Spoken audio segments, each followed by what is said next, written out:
Bonjour à tous. Bon, c'est un petit peu flou. J'ai mis un petit décor avec des petites étoiles. J'avais trouvé ça sympa.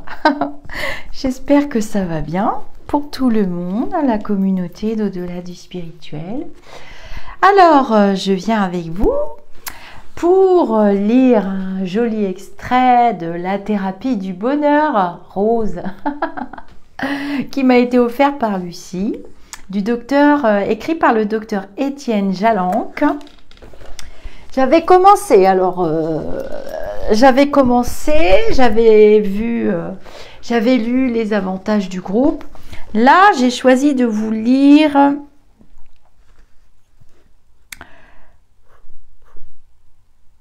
la mantra-thérapie ou l'antiméthode Coué, le judo mental, ne pas résister aux résistances. J'avais trop envie. Je lis pas forcément dans l'ordre. Donc, Étienne Jalanque est docteur en médecine psychiatre. Au cours de sa longue pratique tant hospitalière qu'en cabinet, il a constamment axé ses recherches sur l'approche affective des psychothérapies et des relations humaines. Dans ce livre, pas de recette miracle, mais un guide pour découvrir ce quelque chose qui anime chacun de nous et qui nous permet de dépasser nos blocages et nos inhibitions. Très beau livre. Alors, c'est parti pour la lecture. Installez-vous confortablement. Je découvre avec vous. Je ne lis pas forcément les livres avant, et même pas du tout. Et du coup, comme ça, je découvre avec vous. Alors, on lit les commentaires, on commente. J'ai vu que vous aimiez bien quand même mes instants de lecture et moi, j'aime beaucoup. La mantra-thérapie ou l'anti-méthode Coué. Respiration, son, cri, toucher, approche, porte d'entrée. Mais la technique qui consiste sans doute, la clé de voûte de la dynamique émotionnelle passe par le langage. C'est la mantra-thérapie.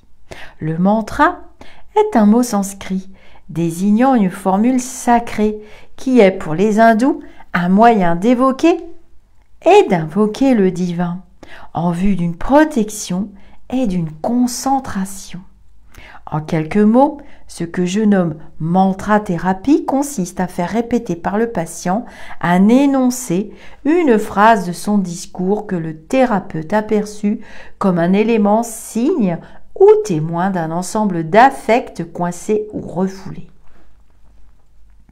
C'est là une insistance incantatoire qui évite cependant la litanie, car elle est personnelle. Il faut que les patients finissent par entendre ce qu'ils n'entendent pas ou refusent d'entendre dans la vie. L'augmentation de la pression psychique qui résulte de ce leitmotiv va mettre sur le devant de la scène des émotions ou des fantasmes, bref, des matériaux utilisables pour le travail d'analyse. Lorsque les patients parlent de leurs problèmes ou des images qui leur sont venues à l'esprit lors d'exercices tels que la respiration ou le cri, le thérapeute repère des disharmonies entre ce qui est dit et ce qui est ressenti. Tout concourt à attirer son attention. Les diverses postures, un regard évité, un éclat de rire. Mais ce pathologique s'exprime aussi bien sûr dans le langage même du patient. Ce peut être un lapsus ou une difficulté particulière à aborder un sujet, ou au contraire une fixation sur un mot, sur une notion. C'est au travers de tous ces éléments que le thérapeute sent une perte de mobilité dans le fonctionnement psychique. Il devine une inhibition, une carence de maturation, une expérience passée qui aurait été comme mal digérée et retenue prisonnière dans un recoin du cerveau. Le patient lui-même n'y a plus accès. Mieux, il emploie une grande partie de son énergie à s'interdire cet accès. Pour surmonter une situation douloureuse, le psychisme a adopté la solution du refoulement. Aujourd'hui, il considère qu'il va de sa survie de ne pas laisser sortir ce qui a été refoulé. Lorsque je crois tenir une piste, je propose au patient de répéter de façon insistante le membre de phrase qui me semble le plus représentatif de son discours ou le plus accessible parce que véhiculant une moindre résistance. Souvent, c'est le patient qui se propose cette phrase à lui-même. Prenons par exemple une jeune femme, Hélène, qui a un problème relationnel avec sa mère. Celle-ci, malade, en profite pour réclamer l'attention exclusive de sa fille, laquelle ne peut donc s'éloigner sans ressentir un vif sentiment de culpabilité. Elle est consciente d'être manipulée et en veut à sa mère. Je lui demande de répéter.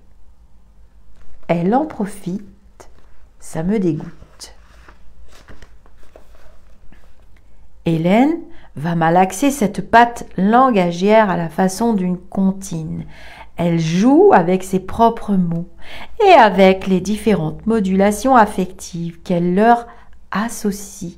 Cette répétition a d'abord pour objet de donner un certain recul à la patiente. Au lieu de simplement dire son ressentiment, elle va être à l'écoute de sa parole.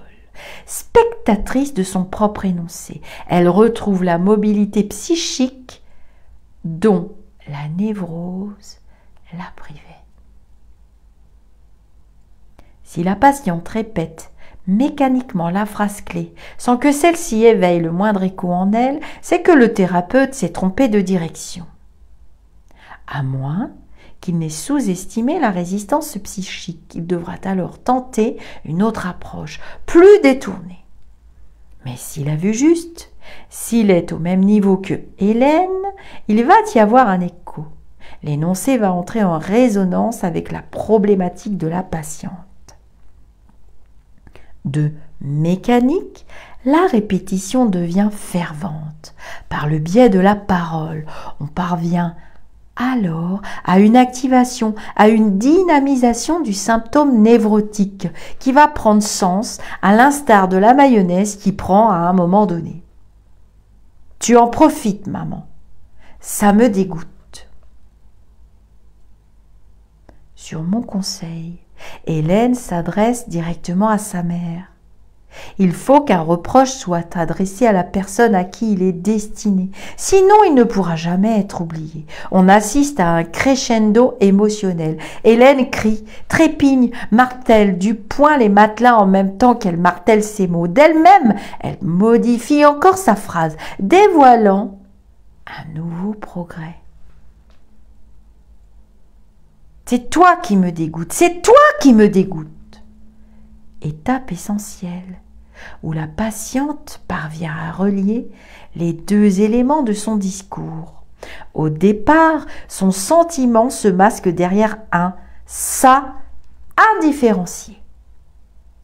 À présent, Hélène ose enfin exprimer l'animosité suscitée par l'attitude de sa mère, sentiment auquel sa position de fille lui empêchait formellement de donner voix.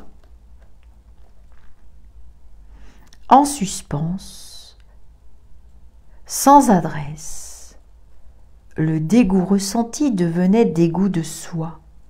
À présent, celui-ci peut être exorcisé et placé le « moi » n'est plus possédé. On peut donc bel et bien parler d'exorcisme puisqu'il y a une exogénéisation du mal. Celui-ci n'est pas intérieur et intrinsèque, il est l'autre. Hélène a accompli une grande partie du chemin. Il lui faudra par la suite comprendre que ce mal est aussi en elle, qu'elle doit l'intégrer dans un premier temps afin de gommer les zones d'ombre de son psychisme. Le sujet est considéré comme totalement bon. Dans un deuxième temps, Il est devenu tellement grand qu'il a aussi envie d'être mauvais, car c'est plus intéressant d'être les deux. J'ai provoqué chez Hélène une surtension, une surchauffe émotionnelle qui libère une énergie considérable, élève les barrières de contrôle de son psychisme. Elle s'est laissée traverser par l'émotion, elle lui a donné jour dans l'ici et maintenant de la thérapie. Dans l'ici et maintenant. On a injecté du présent dans le passé. Le décalage entre les deux redonne du jeu à une position bloquée. Cela modifie radicalement le regard que le patient porte sur un pan figé de son histoire. Hélène a été élevée dans l'esprit d'un sacrifice naturel de l'enfant à l'égard de ses parents, à qui elle doit la vie. Les abus maternels ont donné naissance à une colère qui ne pouvait s'exprimer. Hélène avait développé de ce fait un sentiment de culpabilité auquel elle s'était identifiée à tort. À présent, par le biais de l'émotion, elle se rend compte que le strict respect de cette position entraîne le phagocytage de son moi. Elle parvient enfin à dissocier l'amour qu'elle peut éprouver pour sa mère de cette obligation de dévouement qu'on voudrait lui imposer. La culpabilité est alors comme décollée du moi. Hélène peut s'en débarrasser comme d'un vieux manteau. En conclusion, il faut donc que l'émotion soit ressentie, exprimée et communiquée, c'est-à-dire humanisée, pour que le sujet ait enfin son histoire à sa disposition. Pour mieux faire comprendre au lecteur le rôle de la mantra-thérapie, voici quelques exemples réduits à leur plus simple expression. Un cas, un énoncé, une problématique qui se fait jour. Corinne, 25 ans, est anorexique. En groupe, elle nous dit que la sensation de faim lui échappe. Si elle ne mange pas au moment où elle ressent une petite faim, celle-ci disparaît presque aussitôt. Et Corinne ne peut plus manger. À l'écoute de tout ce qui peut émaner d'elle, je lui demande de répéter « Maman, c'est maintenant ». Le déclenchement émotionnel est quasi immédiat. Corinne ressent des douleurs intenses au niveau de l'estomac. Elle prend conscience physiquement d'une faim insatisfaite. En fait, dans les mois qui ont suivi la naissance de Corinne, son rythme biologique n'a pas été respecté, notamment en ce qui concerne la nourriture. Le bébé s'endormait épuisé d'avoir hurlé pour dire sa faim. Corinne a été amenée à bloquer, à ignorer son besoin de nourriture. Par la suite, ce schéma s'est figé. Elle est devenue incapable de manger. En séance, elle a pu exprimer l'urgence de son besoin à sa mère, et cela lui ôtait un poids sur l'estomac. C'est maintenant. La renvoyait dans le temps instantané, dans le présent du bébé. Corinne, qui avait dû se plier au rythme et aux horaires de sa mère, l'adulte Corinne pouvait maintenant apprendre à répondre elle-même à ses manques. Aujourd'hui, elle mange avec appétit. Patrick est le fils raté d'une famille bourgeoise. Son frère brillant réussit tout, ses études puis sa vie professionnelle. Lui n'arrive à rien. Je lui propose la phrase: je ne jouerai plus à vos jeux. Le travail sera long et difficile. Ce qui apparaît, c'est que Patrick est devenu une sorte de souffre-douleur. Dans une famille où tout va bien par ailleurs, il représente l'échec. Il personnifie celui qui n'arrive à rien. Il se trouve alors pris dans une double demande. Le message officiel est la réussite. Le message caché, ça nous arrange bien que tu ne réussisses pas. Les parents peuvent par exemple reprocher à leur fils sa mauvaise volonté à les satisfaire. En refusant de jouer ce double jeu, Patrick a acquis une plus grande lucidité vis-à-vis de ses parents, de leurs demandes affectives et des pièges de dévalorisation présents dans leur rapport. Après plusieurs échecs successifs, il a enfin passé son permis de conduire et repris ses études interrompues.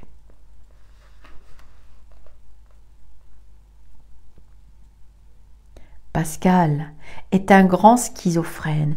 Il fait des bonds de kangourou comme pour mieux piétiner ses mauvaises pensées. Sa mère était orpheline de père et elle avait fait de son enfant un remplaçant paternel. Elle le surnommait papa. Le gosse était perdu dans le temps. Il ne trouvait plus son rythme, ni son moi.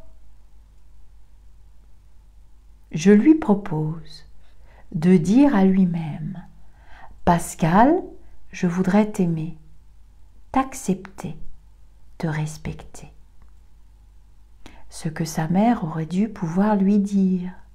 Ce faisant, il devient lui-même pour sa propre mère. Il prononce ces paroles qu'aurait dû dire sa mère. Mais celle-ci, justement, utilisait son fils pour satisfaire son propre manque d'affection paternelle. Pascal était donc dans une rage, une frustration fantastique, ce qui est compréhensible, qu'un étranger nous utilise. Ce peut être dur, mais que celle dont on attend qu'elle nous donne nous prenne. Au contraire, l'écart n'en est que plus grand et la douleur plus vive. Pour l'enfant Pascal, c'était le monde à l'envers. Pascal, je voudrais avoir confiance en toi. Énoncé qui se transforme bientôt en « Je voudrais avoir confiance en moi ». D'abord extérieur à lui-même, il commence enfin à parler en son nom, à revendiquer sa propre identité, et non celle imposée par la mère. Il y a de la colère en moi. Pascal doit sentir qu'il ne fait pas qu'un avec sa rage. Il doit éprouver l'existence et la permanence de son moi, perçu comme le contenant de ses sentiments. Alice est une jeune femme superbe et qui a du mal à connaître le plaisir, sans doute parce qu'elle a été élevée dans un milieu catholique très strict. Le travail se fera, comme souvent, en plusieurs étapes. Je lui demande de commencer par sacrifier le sacrifice. Alice a toujours appris à se dévouer aux autres par la technique que j'appellerais du scorpion. Je retourne sa propre défense pour percer la cuirasse. Je lui propose ensuite de répéter « J'ai besoin de tendresse ».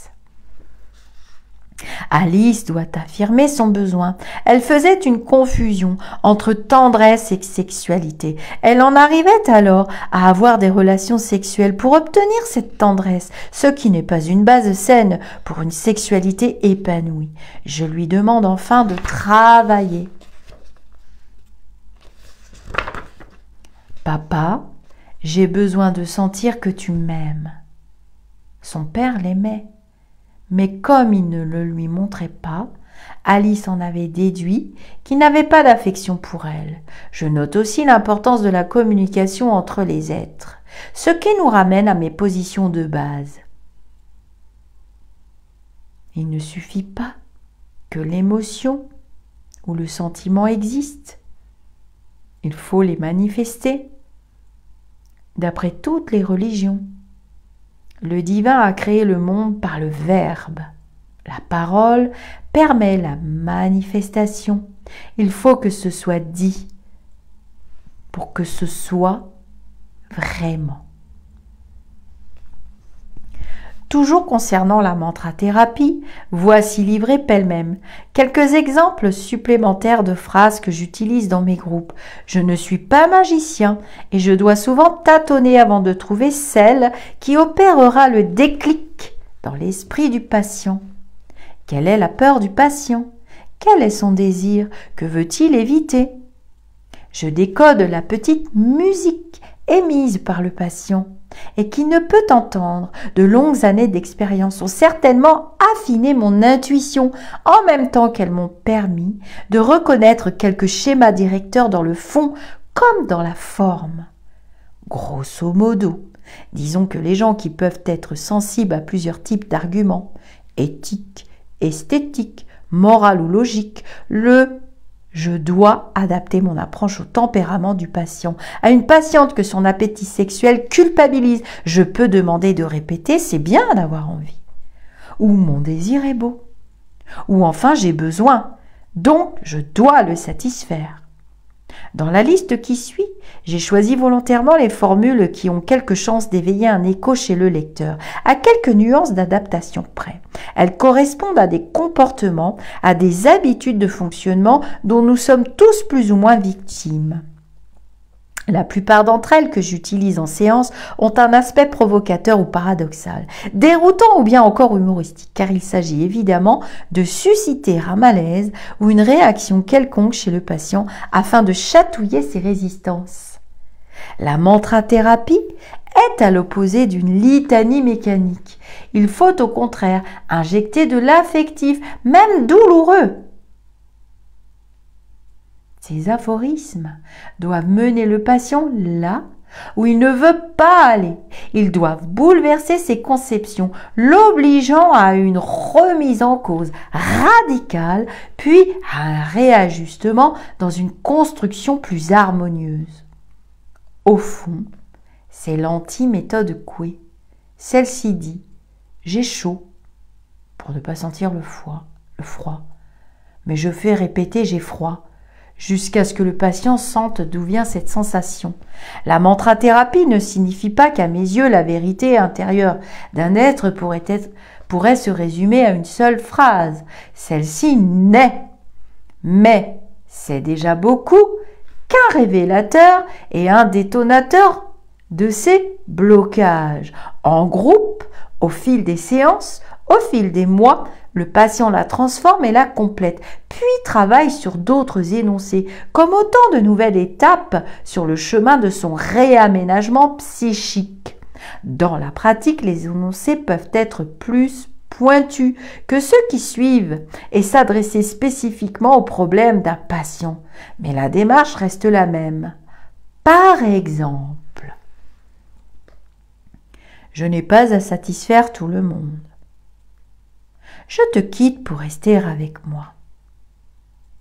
Arrêtez de me faire peur de tout. J'ai le droit de me plaindre. Papa, j'ai le droit de ne pas être comme tu veux. Je suis fatiguée de donner.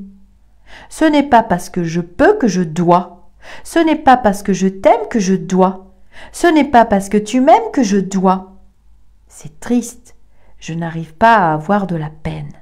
Maman, laisse-moi sortir, tu m'étouffes. J'ai le droit de ne pas être comme toi. Sans la dispute, il n'y a pas d'harmonie. Papa, pose-moi des questions. Je n'ai pas honte de ne pas t'aimer. Je te dis non, je me dis oui. J'ai le droit d'être moi. J'ai le droit d'avoir un sexe. Moi d'abord. Je dois oser demander. Je suis tout seul, mais je suis libre. Occupez-vous du petit enfant qui est en moi. Mon chemin est grand et immense. Mes enfants, vous m'écrasez. Je n'ai pas envie de m'intéresser à ceux qui ne m'intéressent pas. Pour réussir, il faut prendre soin de soi, etc., etc. Vous voyez que là, les petites phrases sont absolument personnelles et magnifiques. Je te dis non. Je me dis oui, moi je vais prendre celle-là. Les énoncés tournent autour de la question fondamentale qui se pose à l'être humain, celle de son rapport à l'autre, peur, dépendance, non-communication. Seuls quelques grands initiés sont parvenus à résoudre complètement ces problèmes, ce qui n'empêche pas les autres de fonctionner globalement bien. La petite enfance leur a peut-être appris des modes de fonctionnement dont l'économie n'est pas parfaite, mais la vie, qui est thérapeutique nous permet ou nous contraint de rectifier le tir de nous-mêmes. L'enfant solitaire apprendra le plaisir à vivre avec les autres. Le garçon agressif trouvera d'autres moyens de conquérir sa place dans le monde, etc., etc. Mais pour certains nombres d'entre nous, il y a un malaise véritable. Les problèmes ne sont pas résolus ou bien trop mal. Quelque chose est coincé dans le psychisme et ne cesse de se cogner à la vitre comme une chauve-souris. Ce qu'il faut bien voir, c'est que ce dysfonctionnement que les gens finissent par prendre comme une particularité désagréable de leur personnalité peut être supprimé. Il ne faut pas s'y résigner. Bah moi je dis oui, à 100%. Je vais lire vos commentaires. Alors, je ne vais pas lire le judo mental parce que ça va faire trop pour ce soir. Bon, moi, je l'enlèverai après, vous inquiétez pas. Pour ce soir, bah oui, on est le soir. Moi, j'aime bien faire ma petite lecture le soir. Et je vais rebondir quand même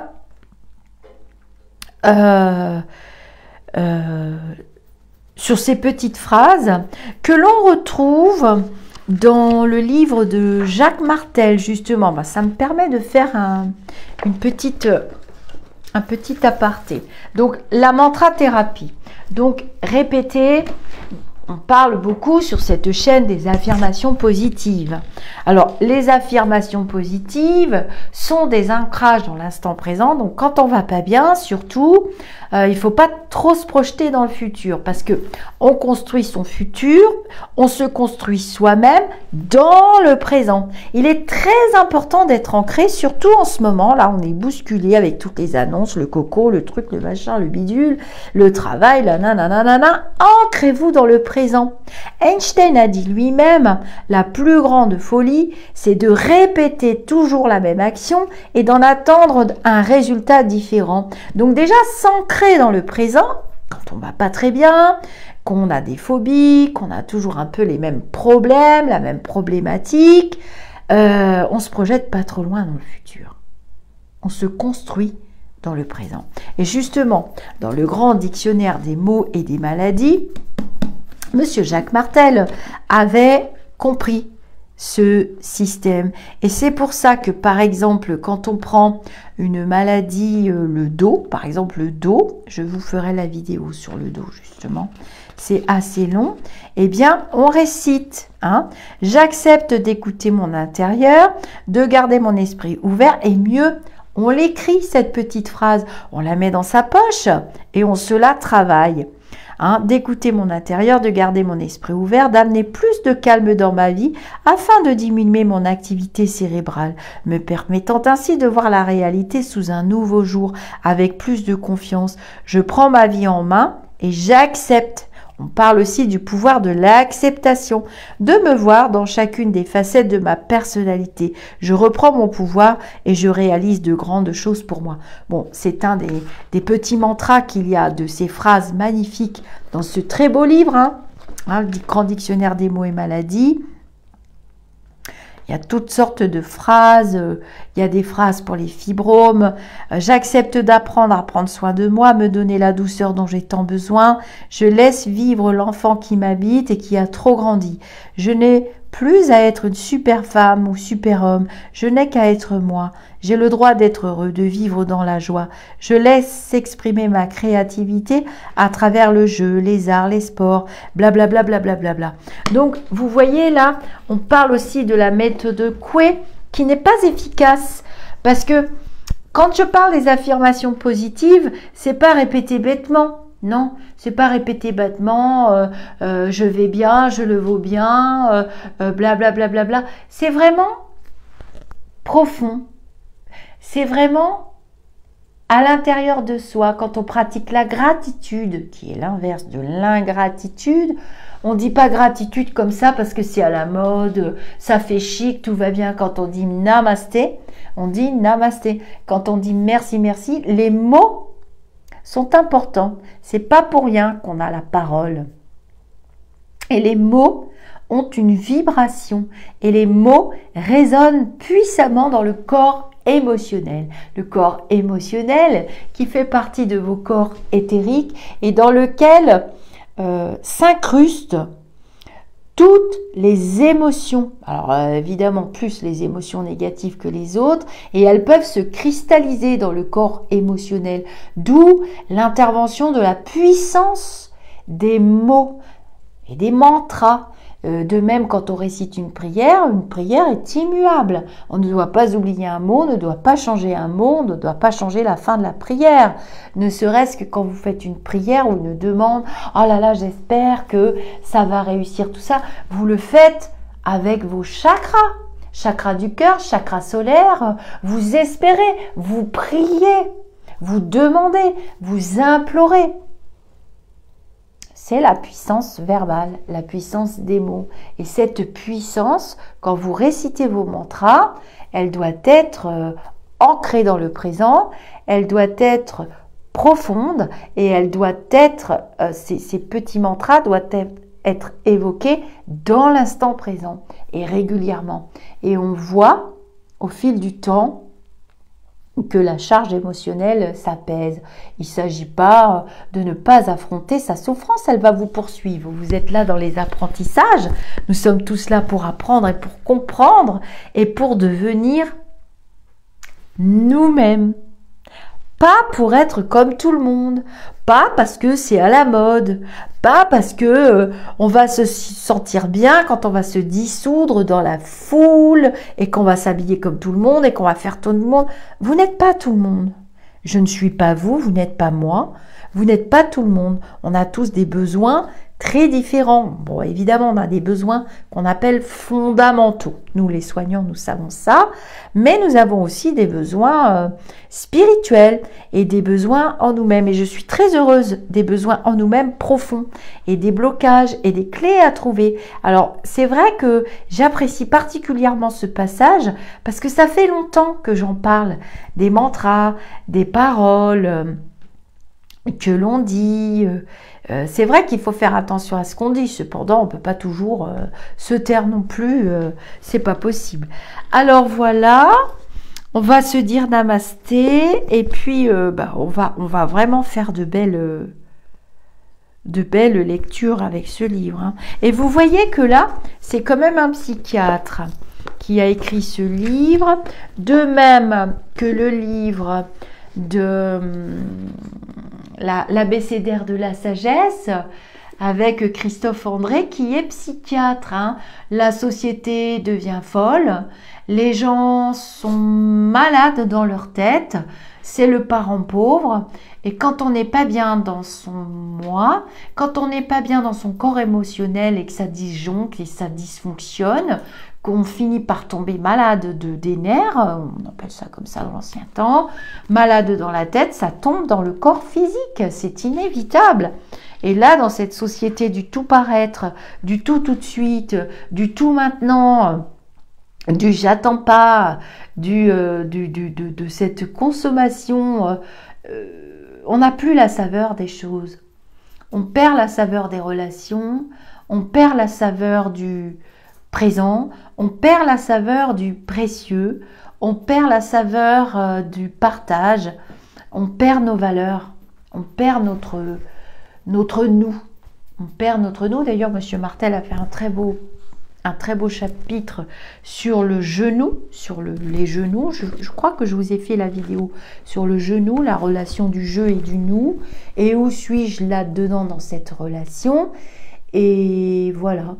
Accepter pleinement sa souffrance, lui parler, l'affronter, la découvrir, l'analyser, la comprendre. C'est déjà le début d'un gros déblocage. Hein. On en parle de tout ça en consultation privée. On en parle aussi en consultation, parce que bon, en consultation de voyance, on voit, mais on ne fait pas que ça. Hein. Un médium, il doit vous montrer le chemin. Il doit vous dire des choses très personnelles. On gratte au fond du fond du fond. Voilà. Je vous présenterai un autre livre très très beau d'ailleurs, mais là je vais être obligée de le lire un petit peu. Je vous dis namasté. J'espère que vous allez bien et qu'on va beaucoup échanger sur les mantras. Vous avez vu que ça peut être des mantras difficiles, hein, sur des addictions. Les mantras fonctionnent déjà, c'est déjà une clé. On ouvre une porte et ça fonctionne vraiment bien. Je suis contente que ce soit marqué dans des livres. Parce que quelquefois, j'y perds mon latin. Je vous dis namasté. Je vous remercie pour tous les échanges que j'ai avec vous au privé. J'essaie de répondre à tout le monde. J'aime beaucoup les titres de livres. Vous pouvez me les offrir aussi. Hein. Je suis toujours très contente quand on m'offre des livres parce qu'au final, c'est quand même un budget. Hein. Bon, moi, c'est pas grave. Noël arrive, donc voilà ce très beau livre que je vous recommande, La thérapie du bonheur, de Monsieur Étienne Jalanque. On se dit namasté, je suis obligée de me lever pour éteindre. À très bientôt pour d'autres instants.